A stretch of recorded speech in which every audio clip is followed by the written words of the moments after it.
So, if you are to consider what refugee status means in the West and the plight of refugees, particularly in this case the Syrian refugees, and how that impacts in the UK, I'd say that our probably immediate reaction for a person in the street would be the consideration of charity fundraising.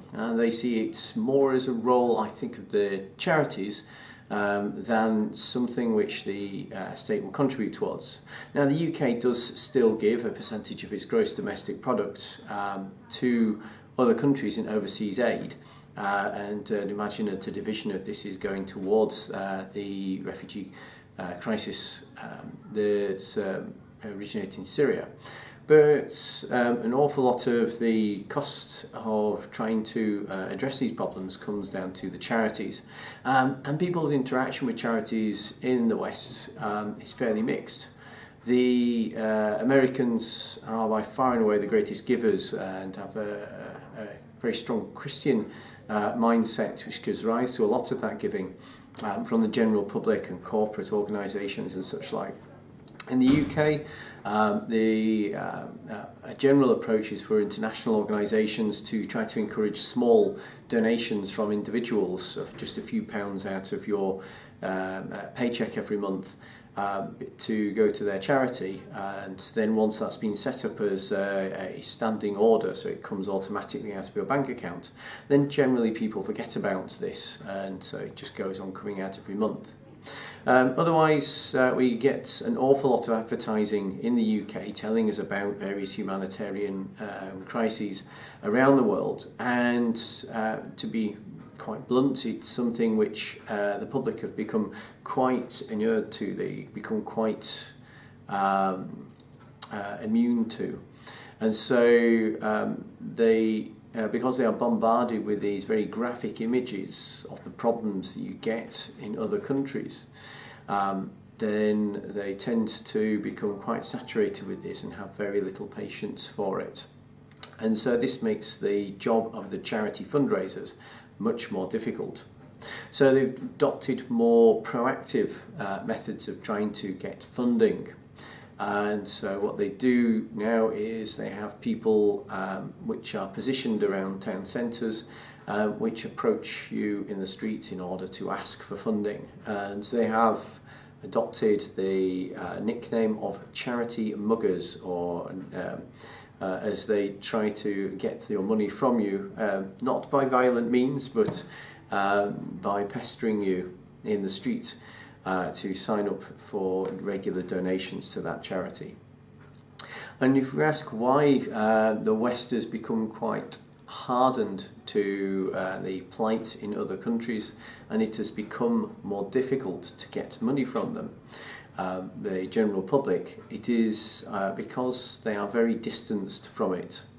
And so very often the West will only start to provide what they see as their funding and sending out people for expertise to help with these disasters if they are able to perceive the humanitarian risk is great. And so a lot of the effort from international organisations is to try to communicate the magnitude of the problem to the general public, and that has become again more difficult because they see it as someone else's problem very commonly that is further away. When it comes home, the UK has taken a lot of refugees, and refugees come to Europe in their hundreds of thousands. We have currently a significant problem with refugees trying to cross from North Africa into Europe on small inflatable boats, which are overloaded and not suitable for bad sea conditions. And unscrupulous criminal individuals take a lot of money from the refugees to put them on these boats, and many do not make it across the sea into the south of Europe and the military, our navies, picking up the refugees and saving tens of thousands of them every year. But for all of those tens of thousands, many drown at sea trying to get into Europe. Once they are in Europe, they have free movement within Europe, but in trying to obstruct their access to the UK, which is seen as being sympathetic towards taking in refugees, they have a block that they put on getting them across the small piece of sea between England and France. This has limited the numbers, but still we take a significant number of refugees, and usually your success in coming to the UK as a refugee is dependent upon either how old you are. If you're under 18, you are generally accepted. Or if you come from a country which the UK has targeted that they will accept refugees from. And so commonly that has been Iraq after the war, and recently Somalia. And there are concerns that the choices are being made for economic reasons due to the oil revenues the UK can potentially access with future involvement with those countries if they look after the refugees now. Other sides of what I'm trying to portray as the harsher picture with regards to humanitarian aid and refugee crises from the UK is the public, once the refugees are in the UK, have very mixed opinions about them. And it is a significant element of the population who have lent the same almost xenophobic, prejudiced opinions, or simply senses of nationalism, which have meant that they have felt invaded as a country, and they are keen to prevent any further people from entering the country. And this may well have precipitated the EU, so the UK leaving the European Union with similar sorts of opinions, because the influx of refugees, which are not major in number in the UK, has been associated with the same influx of economic migrants who have come in from all over to work in the UK.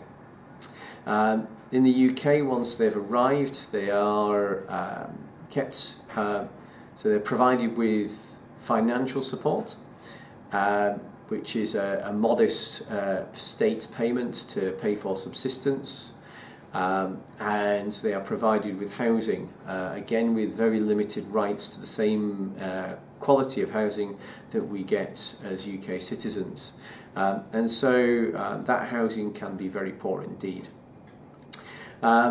The support needs that they have, there is funding from local councils, local government, and they pay extra money to organisations which will provide support for those refugees when they arrive in the UK. There is also very strong public sympathy for refugees entering the UK, and this probably is about the other 50% of the population. And the strong public support is saying that we should have more blurry boundaries, and we should be more open to receiving people from other countries into our culture. And current research indicates that, with the exception of one study, the UK gains financially in the long term from taking these people into our country, as very commonly the people who have managed to pull together the resources to travel to the UK are the people who are the doctors, the university lecturers, the lawyers, the people who are skilled and better, so they come from more wealthy families and more wealthy employment.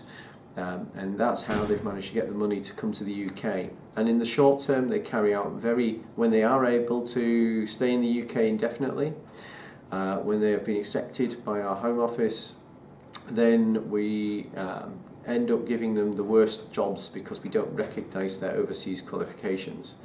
And so they become our cleaners and our people working on building sites, in the unskilled trades, and anything else which generally UK citizens are less willing to do. But over time they settle in, they convert their qualifications, they start to earn some sensible money, and take advantage of their skills. And so when their second generation is born, then they are by then usually fairly well assimilated into the population and become quite prosperous. So that is a picture of refugees and humanitarian aid from the UK public's perspective.